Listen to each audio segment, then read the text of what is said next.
اور اس جنگ میں کسی کو قتل کرنے کی خواہش نہیں تھی، اور اس کی وجہ یہ تھی کہ مجھ سے وعدہ کیا گیا تھا کہ اگر میں نے حضرت حمزہ رضی اللہ تعالیٰ عنہ کو قتل کر دیا تو مجھے آزاد کر دیا جائے گا۔ ناظرین، حضرت وحشی رضی اللہ تعالیٰ عنہ حضرت جبیر بن مطعم رضی اللہ تعالیٰ عنہ کے غلام تھے، اور وہ اس وقت تک مسلمان نہیں ہوئے تھے۔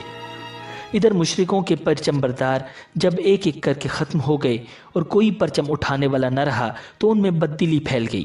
وہ پسپا ہونے لگے، پیٹ پھیر کر بھاگنے لگے۔ ایسے میں وہ چیخ اور چلا رہے تھے۔ ان کی عورتیں جو کچھ دیر پہلے جوش دلانے کے لیے اشعار پڑھ رہی تھیں، اپنے دف پھینک کر پہاڑ کی طرف بھاگیں۔ ان پر بدحواسی اس قدر سوار ہوئی کہ اپنے کپڑے تک نوچنے لگی۔ مسلمانوں نے جب دشمن کو بھاگتے دیکھا تو ان کا پیچھا کرنے لگے، ان کے ہتھیاروں اور مال غنیمت پر قبضہ کرنے لگے۔ اب یہاں اس موقع پر ایک عجیب واقعہ رونما ہو گیا۔ نبی اکرم صلی اللہ علیہ وسلم نے پہاڑی کے درے پر 50 تیر اندازوں کو مقرر فرمایا تھا، اور انہیں واضح طور پر ہدایت فرمائی تھی کہ وہ اپنی جگہ نہ چھوڑیں۔ ان کے امیر حضرت عبداللہ بن جبیر رضی اللہ تعالیٰ عنہ تھے۔ اس دستے نے جب کافروں کو بھاگتے دیکھا اور مسلمانوں کو مال غنیمت جمع کرتے دیکھا تو یہ بھی اپنی جگہ چھوڑنے لگے۔ یہ دیکھ کر حضرت عبداللہ بن جبیر رضی اللہ تعالیٰ عنہ بولے، کہاں جا رہے ہو؟ ہمیں یہاں سے ہٹنا نہیں چاہیے۔ اللہ کے رسول نے ہمیں ہدایت فرمائی تھی کہ اپنی جگہ جمے رہیں اور یہاں سے نہ ہٹیں۔ اس پر ان کے ساتھی بولے، اب مشرکوں کو شکست ہو گئی ہے، اب ہم یہاں ٹھہر کر کیا کریں گے؟ حضرت عبداللہ بن جبیر رضی اللہ تعالیٰ عنہ انہیں روکتے رہ گئے، لیکن وہ نہ مانے اور میدان میں چلے گئے۔ لیکن حضرت عبداللہ بن جبیر رضی اللہ تعالیٰ عنہ اور چند ساتھی البتہ وہیں رکے رہے۔ ان کی تعداد 10 سے بھی کم تھی۔ انہوں نے نیچے کا رخ کرنے والوں سے کہا، ہم رسول اللہ صلی اللہ علیہ وسلم کے حکم کی خلاف ورزی ہرگز نہیں کریں گے۔ اس طرح وہاں 10 سے بھی کم مجاہد رہ گئے۔ اس وقت حضرت خالد بن ولید کی نظر درے پر پڑی۔ یہ کافروں کے ایک دستے کے سالار تھے اور لشکر کے دائیں بازو پر مقرر تھے۔ شکست کے بعد یہ اس طرف سے پسپا ہو رہے تھے کہ درے پر نظر پڑی۔ جنگ کے دوران بھی یہ اس طرف سے بار بار حملہ کرنے کی کوشش کرتے رہے تھے، لیکن 50 تیر اندازوں کے تیروں کی بوچھاڑ نے ان کی پیش قدمی روک دی تھی۔ اب انہوں نے دیکھا کہ وہاں 50 کے بجائے چند مسلمان رہ گئے ہیں، تو یہ اپنے دستے کے ساتھ ان پر حملہ آور ہوئے۔ ان کے دستے کے ساتھ ہی اکرمہ بن ابو جہل بھی اپنے دستے کے ساتھ اسی طرف پلٹ پڑے۔ اس طرح پورے 2 دستوں نے ان چند مسلمانوں پر حملہ کر دیا۔ ان کا یہ حملہ اس قدر زبردست تھا کہ پہلے ہی حملے میں حضرت عبداللہ بن جبیر رضی اللہ تعالیٰ عنہ اور ان کے ساتھی شہید ہو گئے۔ مشرکوں نے حضرت عبداللہ بن جبیر رضی اللہ تعالیٰ عنہ کی لاش کا مسئلہ کیا، یعنی ان کے ناک، کان، ہاتھ اور پیر کاٹ ڈالے۔ ان کے جسم پر اتنے نیزے لگے تھے کہ پورا جسم چھلنی ہو کر رہ گیا تھا۔ لیکن آفرین ہے اس مرد مجاہد پر کہ وہ نبی اکرم صلی اللہ علیہ وسلم کے حکم پر وہاں سے نہ ہٹے۔ اب ان دونوں دستوں نے اس درے کی طرف سے مسلمانوں کی پشت پر اچانک بہت زور کا حملہ کیا۔ مسلمان اس وقت مال غنیمت جمع کرنے میں مصروف تھے۔ ان میں سے اکثر نے اپنی تلواریں نیام میں ڈال لی تھیں۔ اس تابڑ توڑ حملے نے انہیں بدحواس کر دیا۔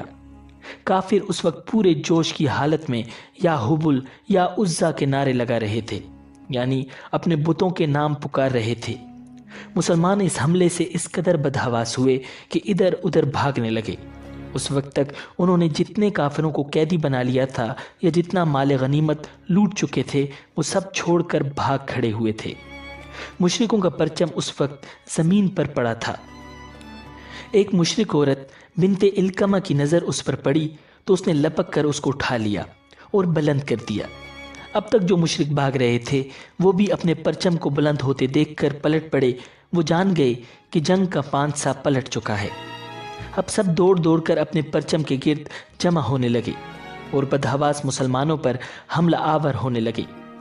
ایسے میں ایک مشرک ابن کمہ نے پکار کر کہا، محمد صلی اللہ علیہ وسلم قتل کر دیے گئے ہیں، نعوذ باللہ۔ اس خبر نے مسلمانوں کو اور زیادہ بدحواس کر دیا۔ ایسے میں کسی صحابی نے کہا، اب جب کہ نبی اکرم صلی اللہ علیہ وسلم قتل ہو چکے ہیں تو ہم لڑ کر کیا کریں گے؟ اس پر کچھ صحابہ کرام رضی اللہ تعالی عنہم نے کہا اگر اللہ کے رسول صلی اللہ علیہ وسلم شہید ہو گئے ہیں تو کیا تم اپنے نبی کے دین کے لیے نہیں لڑو گے تاکہ تم شہید کی حیثیت سے اپنے خدا کے سامنے حاضر ہو؟ حضرت ثابت بن وحدہ رضی اللہ تعالی عنہ نے پکار کر کہا اے گروہ انصار، اگر نبی اکرم صلی اللہ علیہ وسلم شہید ہو گئے ہیں تو اللہ تعالیٰ تو زندہ ہے، اسے تو موت نہیں آ سکتی، اپنے دین کے لیے لڑو، اللہ تعالیٰ فتح اور کامرانی عطا فرمائیں گے۔ یہ سنتے ہی انصار کے ایک گروہ نے مشرکوں کے اس دستے پر حملہ کیا جس میں خالد بن ولید، اکرمہ بن ابو جہل، عمر بن عاص اور زرار بن خطاب موجود تھے، اور یہ چاروں زبردست جنگجو تھے۔ انصار کے حملے کے جواب میں خالد بن ولید نے ان پر جوابی حملہ کیا۔ اس جوابی حملے میں ابن وحدہ رضی اللہ تعالی عنہ اور ان کے ساتھی شہید ہو گئے۔ ناظرین، بدحواسی کے عالم میں کچھ لوگ مدینہ کی طرف پلٹ پڑے تھے۔ ان کے راستے میں ایمن رضی اللہ تعالی عنہ آ گئیں۔ وہ بولی مسلمانوں، یہ کیا تم پیٹ پھیر کر بھاگ رہے ہو؟ اس پر وہ پلٹ پڑے اور مشرکوں پر حملہ آور ہوئے۔ دوسری طرف مسلمانوں کے تتر بتر ہو جانے کی وجہ سے مشرکوں کے ایک گروہ نے نبی اکرم صلی اللہ علیہ وسلم پر حملہ کر دیا۔ آپ صلی اللہ علیہ وسلم اس سخت وقت میں بھی انتہائی ثابت قدم رہے اور اپنی جگہ پر جمے رہے۔ اس عالم میں نبی اکرم صلی اللہ علیہ وسلم اپنے صحابہ رضی اللہ تعالی عنہم سے فرما رہے تھے اے فلاں میری طرف آؤ، اے فلاں میری طرف آؤ، میں اللہ کا رسول ہوں۔ ہر طرف سے آپ صلی اللہ علیہ وسلم پر تیروں کی بوچھاڑ ہو رہی تھی۔ اس حالت میں ان تیروں سے اللہ تعالیٰ نے آپ صلی اللہ علیہ وسلم کی حفاظت فرمائی۔ اس نازک وقت میں صحابہ کرام رضی اللہ تعالی عنہم کی ایک جماعت آپ صلی اللہ علیہ وسلم کے گرد جمع رہی۔ یہ جماعت مشرکوں کے مسلسل حملوں کو روک رہی تھی، خود کو پروانوں کی طرح نبی اکرم صلی اللہ علیہ وسلم پر قربان کر رہی تھی۔ ان میں حضرت ابو طلحہ رضی اللہ تعالی عنہ بھی تھے۔ وہ دشمن کے وار اپنی ڈھال پر روک رہے تھے۔ وہ بہت اچھے تیر انداز تھے، نشانہ بہت پختہ تھا، چنانچہ دشمنوں پر مسلسل تیر بھی چلا رہے تھے اور کہتے جاتے تھے میری جان آپ پر فدا ہو جائے، میرا چہرہ آپ کے لیے ڈھال بن جائے۔ نبی اکرم صلی اللہ علیہ وسلم کو کسی مسلمان کے ترکش میں تیر نظر آتے تو اس سے فرماتے اپنا ترکش ابو طلحہ کے سامنے الٹ دو۔ اس وقت آپ صلی اللہ علیہ وسلم کے آس پاس جو صحابہ کرام رضی اللہ تعالی عنہم موجود تھے، انہوں نے دشمنوں سے زبردست جنگ کی۔ ان میں حضرت سعد بن ابی وقاص رضی اللہ تعالی عنہ بھی تھے۔ یہ بھی زبردست تیر انداز تھے۔ یہ کہتے ہیں کہ نبی اکرم صلی اللہ علیہ وسلم تیر اٹھا اٹھا کر مجھے دے رہے تھے اور فرماتے جاتے تھے اے سعد، تیر اندازی کرتے جاؤ، تم پر میرے ماں باپ قربان ہو۔ ناظرین، اسی طرح حضرت زیاد بن عمارہ رضی اللہ تعالی عنہ بھی آپ صلی اللہ علیہ وسلم کی حفاظت میں مردانہ وار زخم کھا رہے تھے، یہاں تک کہ زخموں سے چور ہو کر گر پڑے۔ آپ صلی اللہ علیہ وسلم نے ارشاد فرمایا انہیں میرے قریب لاؤ۔ ناظرین، ان کی خوش قسمتی دیکھیے کہ انہیں آپ صلی اللہ علیہ وسلم کے قریب لایا گیا۔ جب انہیں زمین پر لٹایا گیا تو انہوں نے اپنا منہ اور رخسار نبی اکرم صلی اللہ علیہ وسلم کے قدموں پر رکھ دیے اور اسی حالت میں جان دے دی۔ کس قدر مبارک موت تھی ان کی۔ اسی طرح حضرت مصعب بن عمیر رضی اللہ تعالی عنہ نبی اکرم صلی اللہ علیہ وسلم کو بچاتے ہوئے ابن کمیہ کے ہاتھوں شہید ہوئے۔ دراصل ابن کمیہ حضرت مصعب بن عمیر رضی اللہ تعالی عنہ کو حضور صلی اللہ علیہ وسلم سمجھ رہا تھا، اس لیے کہ ان کی شکل نبی اکرم صلی اللہ علیہ وسلم سے ملتی جلتی تھی۔ چنانچہ جب اس نے شہید کیا تو قریش کے سرداروں کو جا کر اطلاع دی کہ اس نے رسول اللہ صلی اللہ علیہ وسلم کو شہید کر دیا ہے، حالانکہ اس نے حضرت مصعب بن عمیر رضی اللہ تعالی عنہ کو شہید کیا تھا۔ ناظرین، احد کی لڑائی شروع ہونے سے پہلے ایک فتنہ باز کافر ابو عامر نے جگہ جگہ گڑھے کھود دیے تھے تاکہ مسلمان بے خبری میں ان میں گر جائیں اور نقصان اٹھاتے رہیں۔ لڑائی جاری تھی کہ نبی اکرم صلی اللہ علیہ وسلم ایک گڑھے میں گر گئے۔ حضرت علی رضی اللہ تعالی عنہ نے آپ صلی اللہ علیہ وسلم کو گرتے دیکھا۔ انہوں نے آگے بڑھ کر فوراً آپ صلی اللہ علیہ وسلم کو دونوں ہاتھوں پر لے لیا۔ حضرت طلحہ بن عبید اللہ رضی اللہ تعالی عنہ نے آپ صلی اللہ علیہ وسلم کو اوپر اٹھا کر باہر نکالا۔ آپ صلی اللہ علیہ وسلم جب گڑھے میں گرے تو ابن کمیہ نے آپ صلی اللہ علیہ وسلم پر پتھر برسائے۔ ان میں سے ایک پتھر آپ صلی اللہ علیہ وسلم کے پہلو میں لگا۔ عتبہ بن ابی وقاص نے بھی آپ صلی اللہ علیہ وسلم کو پتھر مارا۔ اس کا پھینکا ہوا پتھر آپ صلی اللہ علیہ وسلم کے چہرہ انور پر لگا۔ نبی اکرم صلی اللہ علیہ وسلم کا چہرہ لہو لہان ہو گیا اور نچلا ہونٹ پھٹ گیا۔ جب نبی اکرم صلی اللہ علیہ وسلم کا چہرہ مبارک زخمی ہوا اور خون بہنے لگا تو آپ صلی اللہ علیہ وسلم خون پونچھتے جاتے تھے اور فرماتے جاتے تھے، وہ قوم کیسے فلاح پائے گی جس نے اپنے نبی کے چہرے کو اس لیے خون سے رنگین کر دیا کہ وہ انہیں ان کے پروردگار کی طرف بلاتا ہے۔ نبی اکرم صلی اللہ علیہ وسلم کے چہرہ مبارک میں خود کی کڑیاں گھس گئی تھیں۔ حضرت ابو عبیدہ بن جراح رضی اللہ تعالی عنہ اپنے دانتوں سے ان کڑیوں کو کھینچ کھینچ کر نکال رہے تھے۔ اس کوشش کے دوران ان کا اپنا سامنے کا دانت ٹوٹ گیا۔ بہرحال کڑی نکل گئی۔ پھر انہوں نے دوسری کڑی کو دانتوں سے پکڑ کر کھینچا تو ایک اور دانت ٹوٹ گیا، تاہم کڑی نکل گئی۔ ناظرین، جب یہ خبر مشہور ہوئی کہ آپ صلی اللہ علیہ وسلم کو شہید کر دیا گیا ہے تو حضرت ابو عبیدہ بن جراح رضی اللہ تعالی عنہ وہ پہلے شخص ہیں جنہوں نے آپ صلی اللہ علیہ وسلم کو زندہ سلامت دیکھا اور پکارے، اے مسلمانوں، تمہیں خوشخبری ہو، رسول اللہ صلی اللہ علیہ وسلم تو یہ موجود ہیں۔ جب مسلمانوں نے حضور صلی اللہ علیہ وسلم کو زندہ سلامت دیکھا تو پروانوں کی طرح آپ صلی اللہ علیہ وسلم کے ارد گرد جمع ہو گئے۔ آپ صلی اللہ علیہ وسلم ان سب کے ساتھ ایک گھاٹی کی طرف روانہ ہوئے۔ اس وقت آپ صلی اللہ علیہ وسلم کے ساتھ حضرت ابو بکر، حضرت عمر، حضرت علی، حضرت زبیر اور حضرت حارث رضی اللہ تعالی عنہم موجود تھے۔ نبی اکرم صلی اللہ علیہ وسلم گھاٹی کی طرف جا رہے تھے، لیکن زخموں سے خون نکل جانے اور جرحوں کے بوجھ کی وجہ سے آپ صلی اللہ علیہ وسلم چڑھ نہیں پا رہے تھے۔ یہ دیکھ کر حضرت طلحہ رضی اللہ تعالی عنہ آپ صلی اللہ علیہ وسلم کے سامنے بیٹھ گئے اور آپ صلی اللہ علیہ وسلم کو کاندھوں پر بٹھا کر چٹان کے اوپر لے گئے۔ اس وقت آپ صلی اللہ علیہ وسلم نے ارشاد فرمایا، طلحہ کے اس نیک عمل کی وجہ سے ان پر جنت واجب ہو گئی۔ ناظرین، مشرکوں کے ساتھ آنے والی عورتوں نے شہید ہونے والے مسلمانوں کے ہونٹ، ناک، کان وغیرہ کاٹ ڈالے تھے۔ نبی اکرم صلی اللہ علیہ وسلم کے چچا حضرت حمزہ رضی اللہ تعالی عنہ کے ساتھ بھی انہوں نے ایسا ہی کیا، اور مسلمانوں نے بھی انہیں روکنے کی کوشش نہ کی کیونکہ سب کی حالت خستہ تھی۔ البتہ ایسے میں نبی اکرم صلی اللہ علیہ وسلم نے حضرت علی رضی اللہ تعالی عنہ سے ارشاد فرمایا، دشمن کے پیچھے پیچھے جاؤ اور دیکھو وہ کیا کرتے ہیں اور کیا چاہتے ہیں۔ اگر وہ لوگ اونٹوں پر سوار ہیں اور گھوڑوں کو ہانکتے ہوئے لے جا رہے ہیں تو سمجھو وہ مکہ جا رہے ہیں، لیکن اگر گھوڑوں پر سوار ہیں اور اونٹوں کو ہانک رہے ہیں تو سمجھو وہ مدینہ جا رہے ہیں۔ اور قسم ہے اس ذات کی جس کے قبضے میں میری جان ہے، اگر انہوں نے مدینہ کا رخ کیا تو میں ہر قیمت پر مدینہ پہنچ کر ان کا مقابلہ کروں گا۔ حضرت علی رضی اللہ تعالی عنہ ان کے پیچھے روانہ ہوئے۔ آخر معلوم ہوا کہ مشرکوں نے مکہ جانے کا ارادہ کر لیا ہے۔ اس طرف سے اطمینان ہو جانے کے بعد مسلمانوں کو اپنے مقتولین کی فکر ہوئی۔ نبی اکرم صلی اللہ علیہ وسلم ان چٹانوں کی طرف چلے جہاں حضرت حمزہ رضی اللہ تعالی عنہ کو دیکھا گیا تھا۔ آخری وادی کے درمیان میں حضور صلی اللہ علیہ وسلم کو اپنے چچا کی لاش نظر آئی۔ حالت یہ تھی کہ ان کا پیٹ چاک تھا اور ناک کان کاٹ ڈالے گئے تھے۔ آپ صلی اللہ علیہ وسلم کے لیے یہ منظر بہت دردناک تھا۔ آپ صلی اللہ علیہ وسلم نے ارشاد فرمایا، اس جیسا تکلیف دہ منظر میں نے کبھی نہیں دیکھا۔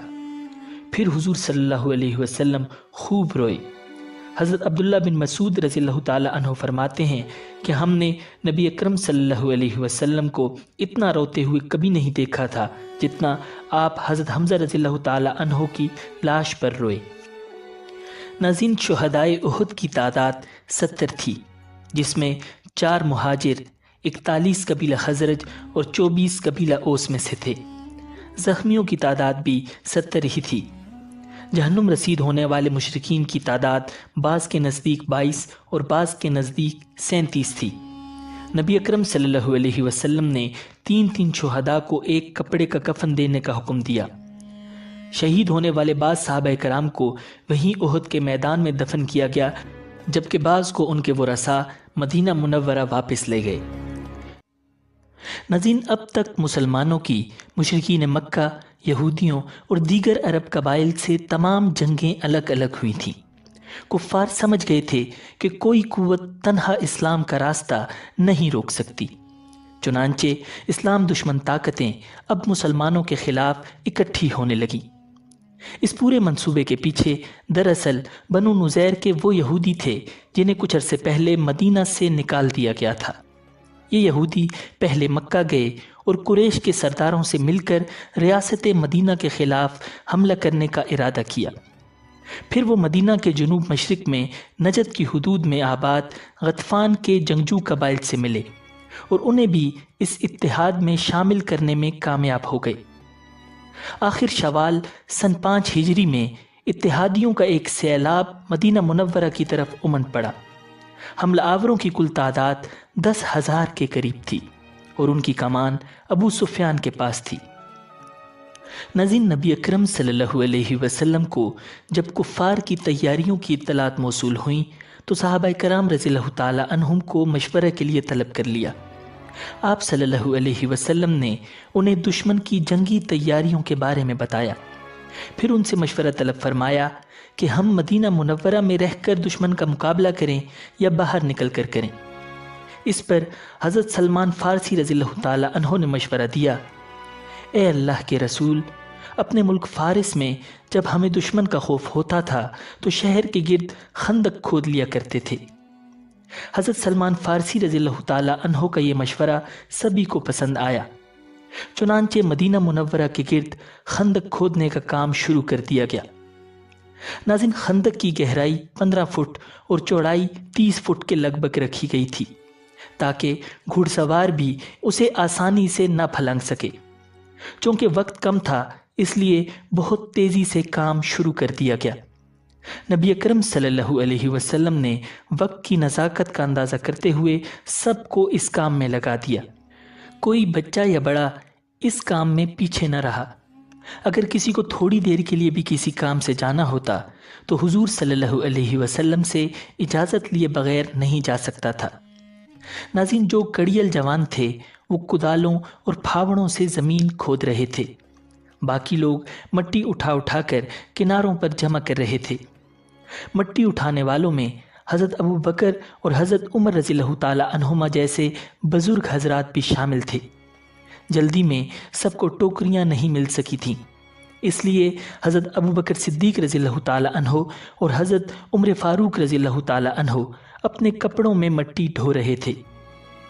حضور صلی اللہ علیہ وسلم 10 آدمیوں کی ایک ٹولی میں بذات خود شامل تھے اور موقع بموقع نہ صرف کھدائی میں شرکت فرماتے تھے بلکہ مٹی اٹھا اٹھا کر پھینکنے میں بھی حصہ لیا کرتے تھے۔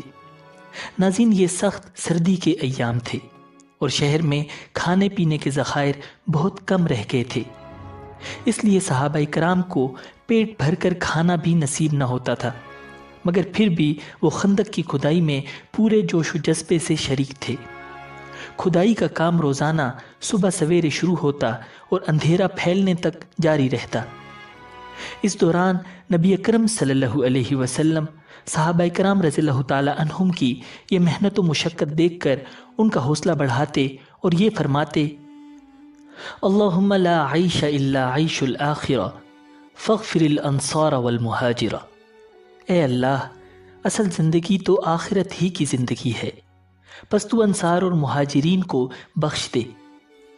صحابہ کرام رضی اللہ تعالی عنہم نبی اکرم صلی اللہ علیہ وسلم کی یہ دعائیں سن کر اپنی محبت اور ولولے کا اظہار کرتے ہوئے یہ شعر پڑھتے، نحن الذین بایعوا محمدا علی الجہاد ما بقینا ابدا۔ ہم وہ ہیں جو محمد صلی اللہ علیہ وسلم سے جہاد کی بیعت کر چکے ہیں جب تک ہم باقی رہیں، ہمیشہ ہمیشہ کے لیے۔ ناظرین، کھدائی کے دوران ایک جگہ سخت چٹان آ گئی۔ صحابہ کرام اسے توڑنے سے عاجز آ گئے تو آ کر رسول اللہ صلی اللہ علیہ وسلم کو اطلاع دی۔ آپ خود تشریف لائے اور کدال سے اس سخت چٹان پر 3 وار کیے، وہ ریزہ ریزہ ہو گئی۔ چٹان پر وار کرتے وقت ہر بار کچھ شعائیں سی چمکیں۔ حضرت سلمان فارسی رضی اللہ تعالیٰ عنہ نے پوچھا، یہ چمک کیسی تھی؟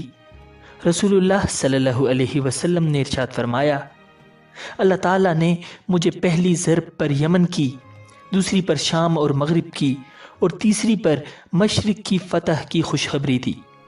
صحابہ کرام نے یہ سن کر خوشی سے نعرہ تکبیر بلند کیا۔ ناظرین، خندق کی کھدائی کے دوران کچھ نہایت ہی حیرت انگیز واقعات رونما ہوئے۔ جب خندق کھودی جا رہی تھی تو اس دوران ایک صحابی بشیر بن سعد رضی اللہ تعالیٰ عنہ کی بیٹی ایک پیالے میں کچھ کھجوریں لائی۔ یہ کھجوریں وہ اپنے باپ اور ماموں کے لیے لائی تھی۔ حضور اکرم صلی اللہ علیہ وسلم کی نظر ان کھجوروں پر پڑی تو ارشاد فرمایا، کھجوریں ادھر لاؤ۔ اس لڑکی نے کھجوروں کا برتن آپ صلی اللہ علیہ وسلم کے ہاتھوں میں الٹ دیا۔ کھجوریں اتنی نہیں تھیں کہ دونوں ہاتھ بھر جاتے۔ آپ صلی اللہ علیہ وسلم نے یہ دیکھ کر ایک کپڑا منگوایا، اس کو پھیلا کر بچھا دیا۔ پھر پاس کھڑے صحابی سے فرمایا، لوگوں کو آواز دو کہ دوڑ کر آئیں۔ چنانچہ سب جلد ہی آ گئے۔ آپ صلی اللہ علیہ وسلم اپنے ہاتھوں سے کھجوریں اس کپڑے پر گرانے لگے۔ سب لوگ اس پر سے اٹھا اٹھا کر کھاتے رہے۔ کھجوریں شروع کرنے سے پہلے سب لوگ بھوکے تھے۔ بھوک کی حالت میں ان سب نے یہ کھجوریں کھائیں، سب کے پیٹ بھر گئے، اور آپ صلی اللہ علیہ وسلم کے ہاتھوں سے کھجوریں ابھی تک گر رہی تھیں۔ ناظرین، ایسا ہی ایک واقعہ سیدنا جابر رضی اللہ تعالیٰ عنہ کا بھی پیش آیا۔ انہیں جب آپ صلی اللہ علیہ وسلم کی شدید بھوک کا علم ہوا تو گھر گئے۔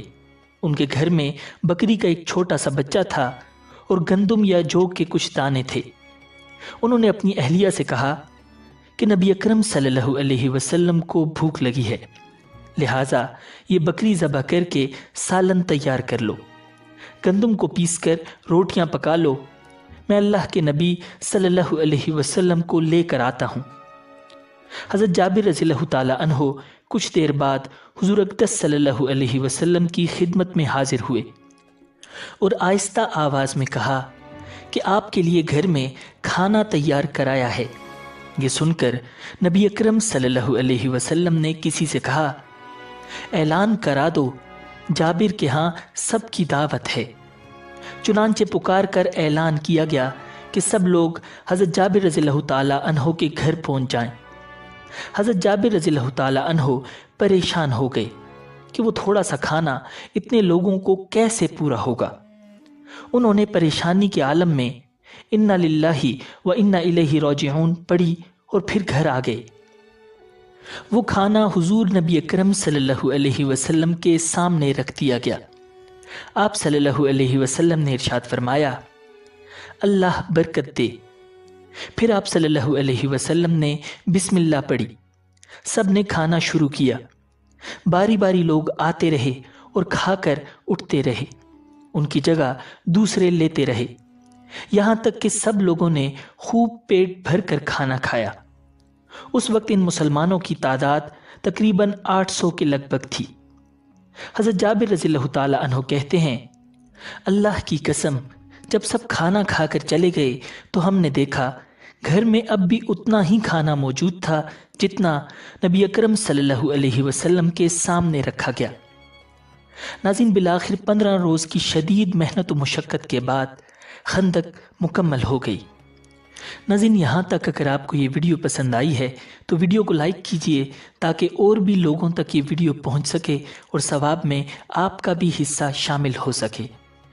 ناظرین، ادھر خندق کی کھدائی مکمل ہوئی اور ادھر سے قریش کا لشکر بھی نمودار ہو گیا اور احد پہاڑ کو پشت پر رکھ کر مدینہ کے شمال میں پھیل گیا۔ ان کے ساتھ احابیش، بنو غطفان، بنی کنانہ، اہل نجد اور تہامہ کے مشرکین بھی تھے۔ اپنے سامنے ایک گہری اور وسیع خندق کھدی دیکھ کر وہ حیران رہ گئے اور بولے، بخدا یہ تو ایسا حربہ ہے جو اس سے پہلے عربوں نے کبھی نہیں آزمایا۔ نبی اکرم صلی اللہ علیہ وسلم نے فوری طور پر 15 سال سے کم عمر تمام بچوں کو جو اب تک کھدائی میں شریک تھے، خواتین کے ساتھ انصار کے قلعہ نما حویلیوں میں پناہ لینے کا حکم دیا۔ زیادہ تر خواتین اور بچوں کو اتم حسان میں رکھا گیا، جو کہ مدینہ کی وسیع ترین عمارت تھی اور حضرت حسان بن ثابت رضی اللہ تعالی عنہ کی جائیداد تھی۔ رسول اللہ صلی اللہ علیہ وسلم نے اب فوج کا پڑاؤ خندق سے پیچھے ہٹا کر جبل صلح کے ساتھ خیمے لگوائے تاکہ کفار کی تیر اندازی سے حفاظت رہے۔ خود آپ صلی اللہ علیہ وسلم کا خیمہ اس پہاڑ کی بلندی پر نصب کر دیا گیا۔ آپ صلی اللہ علیہ وسلم یہیں نمازیں ادا فرماتے تھے۔ بعد میں یادگار کے طور پر یہیں مسجد فتح تعمیر کی گئی، جو کہ آج تک موجود ہے۔ ناظرین، رسول اللہ صلی اللہ علیہ وسلم نے مہاجرین اور انصار کے دو الگ الگ لشکر ترتیب دیے۔ زید بن حارثہ رضی اللہ تعالی عنہ کو مہاجرین کا اور سعد بن عبادہ رضی اللہ تعالی عنہ کو انصار کا امیر مقرر کر کے انہیں پرچم دیے اور خندق کے کنارے مورچہ بندی کرائی۔ اس کے ساتھ ساتھ آپ نے مسلمہ بن اسلم رضی اللہ تعالی عنہ کو 200 افراد کے ساتھ مدینہ کی رکھوالی پر مقرر کیا تاکہ پیچھے سے شہر پر کوئی حملہ نہ کر سکے، خصوصاً بنو قریظہ کوئی شر انگیزی نہ کر سکیں۔ ناظرین، مدینہ میں اب یہودیوں کا فقط ایک قبیلہ بنو قریظہ باقی رہ گیا تھا اور شہر کے اندر وہی مسلمانوں پر کاری ضرب لگا سکتا تھا۔ ادھر قریش نے بنو قریظہ کو بغاوت پر اکسانے کے لیے بنو نذیر کے ایک سردار حیی بن اخطب کو خفیہ طور پر روانہ کیا، جس نے جا کر بنو قریظہ کو جنگ پر ابھارا۔ انہوں نے شروع میں انکار کیا، مگر جب حیی بن اخطب نے یقین دلایا کہ قریش اور اس کے اتحادی اس بار مسلمانوں کا صفایا کر کے ہی دم لیں گے، تو بنو قریظہ نے اتحادیوں میں شامل ہونے کی حامی بھر لی۔ یہ خبر رسول اللہ صلی اللہ علیہ وسلم کو بھی مل گئی۔ مسلمانوں کو سب سے زیادہ خطرہ بنو قریظہ ہی کی بغاوت کا تھا۔ مدینہ کی لڑنے والی تمام نفری مل کر 3000 تھی، جو بمشکل 10,000 مسلح دشمنوں کے سامنے 6 کلومیٹر لمبا محاذ سنبھالے ہوئے تھی۔ ان میں کمی کر کے ایک حصے کو بنو قریظہ کے مقابلے پر لگانا ممکن نہیں تھا۔ دوسری طرف بنو قریظہ کے جنگجو 700 سے کم نہ تھے۔ اگر وہ حملہ کرتے تو پورے شہر میں خون کی ندیاں بہا دیتے۔ مسلمانوں کے بیوی بچے ان کے قیدی بن جاتے۔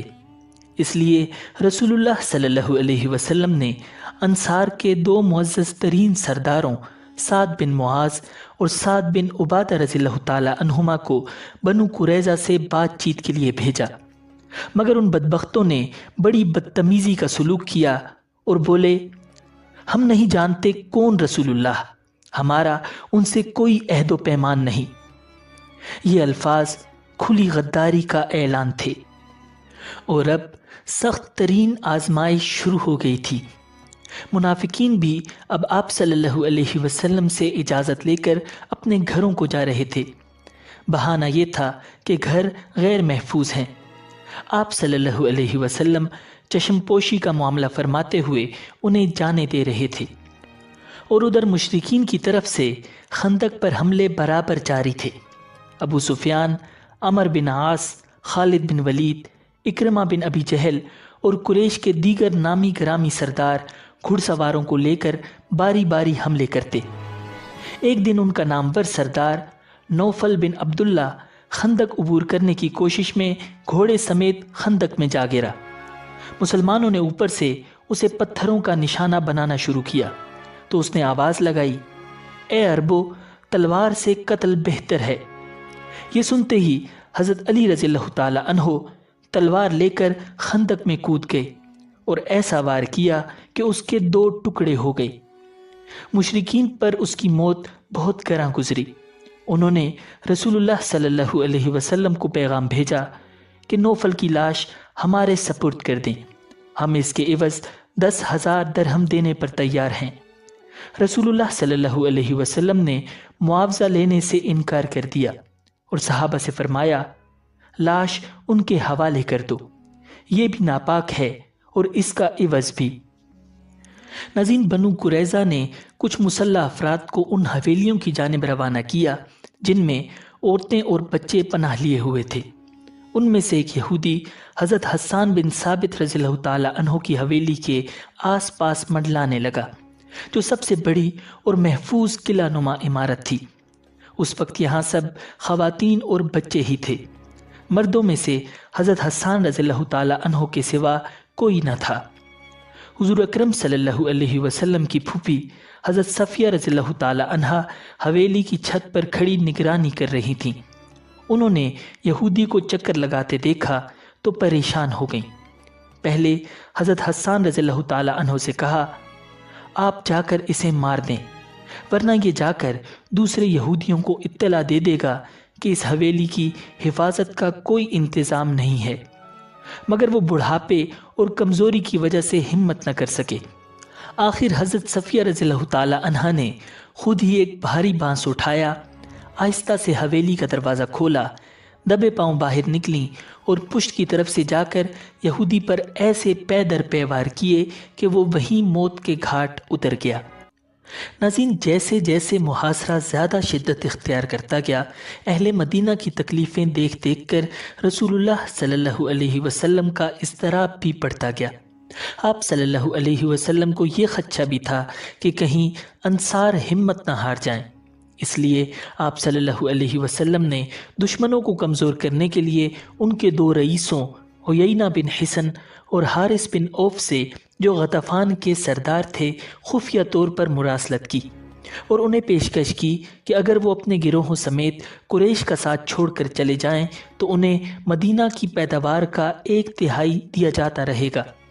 یہ دونوں سردار قریش سے چھپ کر آپ صلی اللہ علیہ وسلم سے ملنے آ گئے اور صلح میں دلچسپی ظاہر کی، مگر ساتھ ہی اصرار کیا کہ نصف پیداوار لیں گے۔ رسول اللہ صلی اللہ علیہ وسلم نے 1/3 پیداوار سے زائد دینے سے انکار کر دیا۔ آخر کار وہ غطفانی سردار اس پر مان گئے۔ معاہدے کی عبارت لکھ لی گئی، مگر دستخط کرنے سے پہلے حضور صلی اللہ علیہ وسلم نے اوس اور خزرج کے سرداروں حضرت سعد بن معاذ اور سعد بن عبادہ رضی اللہ تعالی عنہما کو اعتماد میں لینا ضروری سمجھا اور انہیں بلا کر ساری بات بتائی۔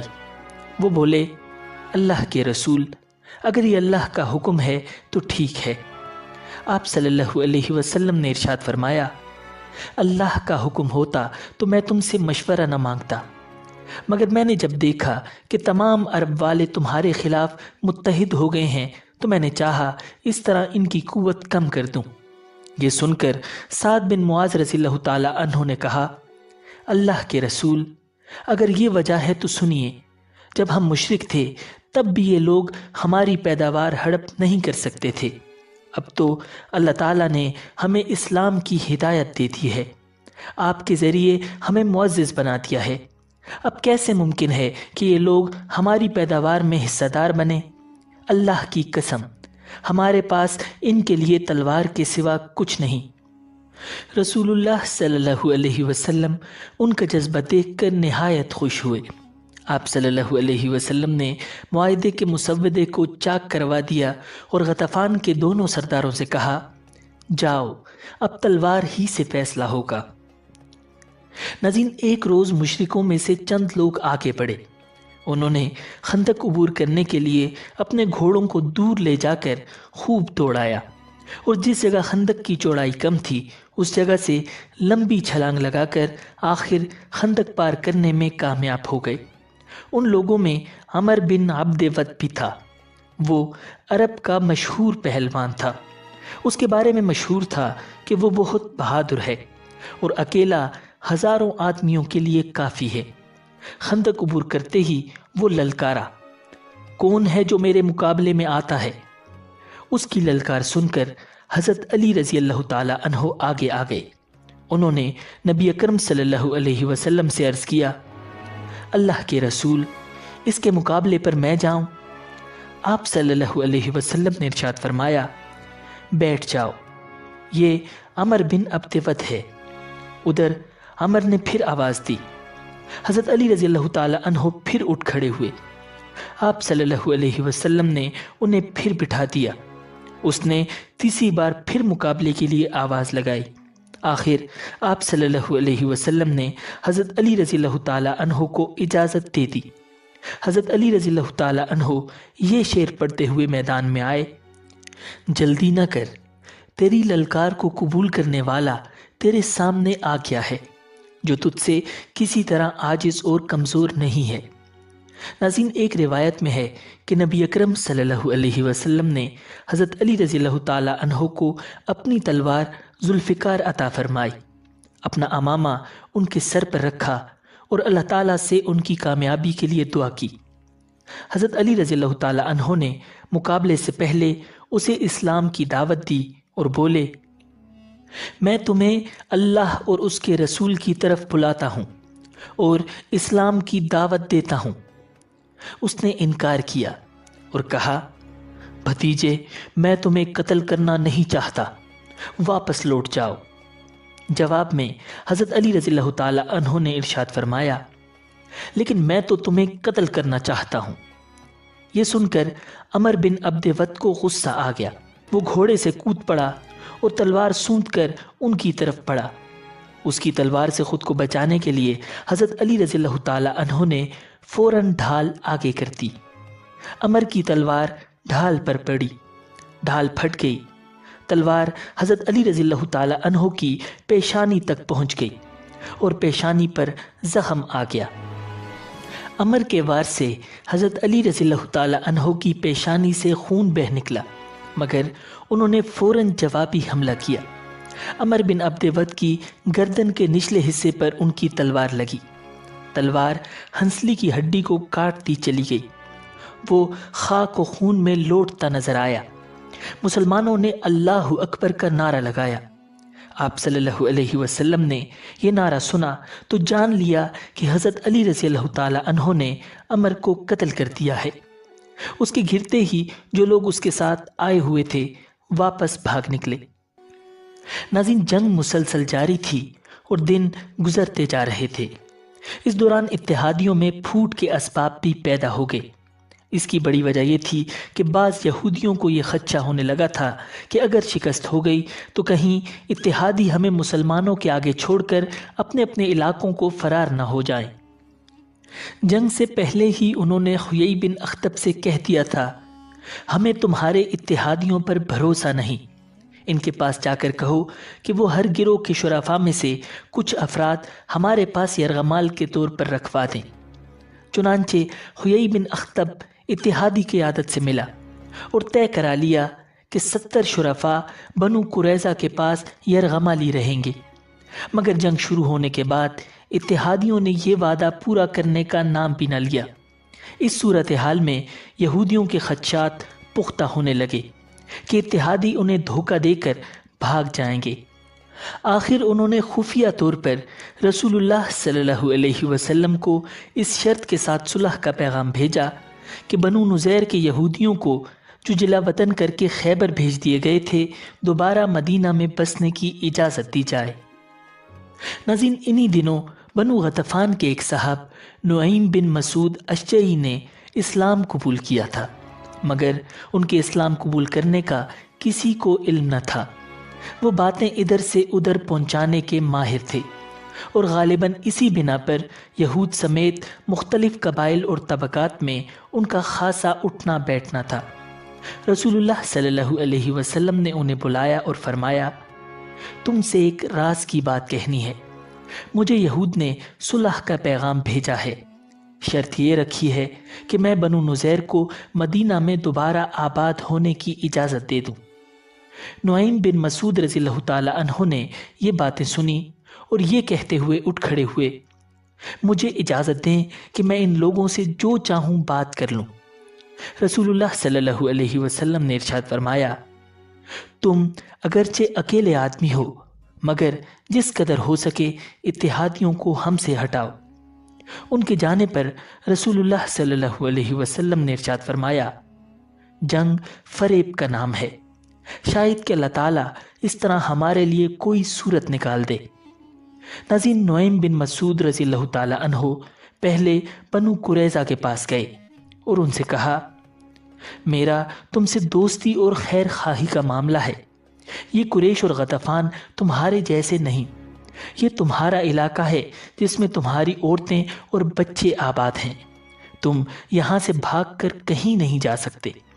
تم قریش اور غطفان کا ساتھ دے رہے ہو، لیکن اگر انہیں شکست ہو گئی تو وہ تمہیں چھوڑ کر اپنے علاقوں کو بھاگ جائیں گے۔ یہود پہلے ہی اتحادیوں سے بددل ہو رہے تھے۔ ان باتوں سے ان کے خدشات مزید بڑھ گئے۔ اب نعیم رضی اللہ تعالی عنہ قریش کے پاس چلے گئے اور ہمدردی کے پیرائے میں انہیں بتا دیا کہ بنو قریظہ مسلمانوں سے صلح کی کوشش کر رہے ہیں۔ یہ نئی اطلاع ملتے ہی پڑاؤ میں کھلبلی مچ گئی۔ اکثر لوگ کہنے لگے، ہمارا خیال ہے اب واپسی کرنی چاہیے۔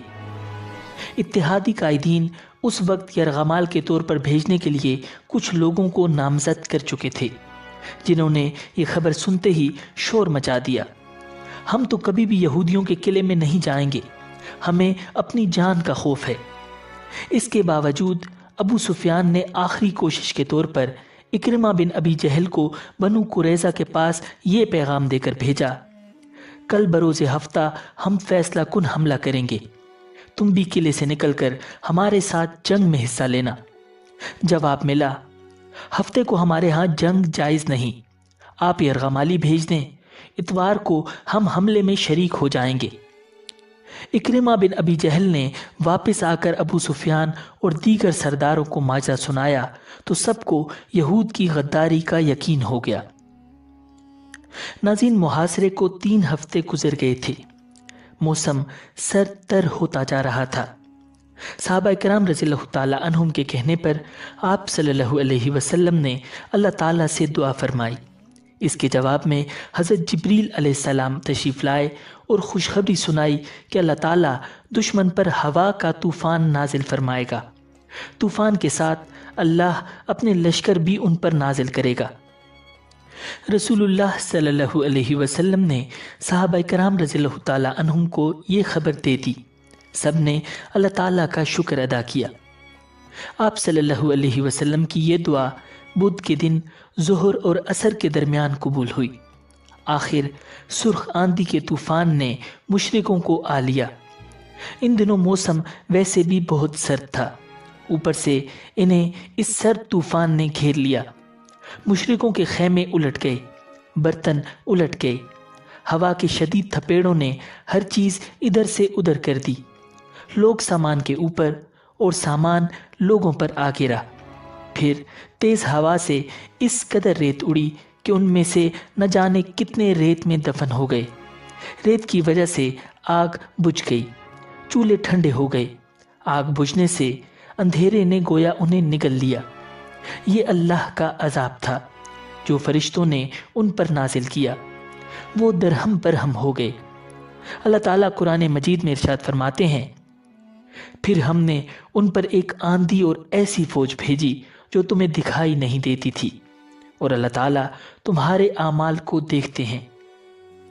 ناظرین، ہوائے زرد نے مشرکوں کی آنکھوں میں گرد و غبار بھر دیا اور ان کی آنکھیں بند ہو گئیں۔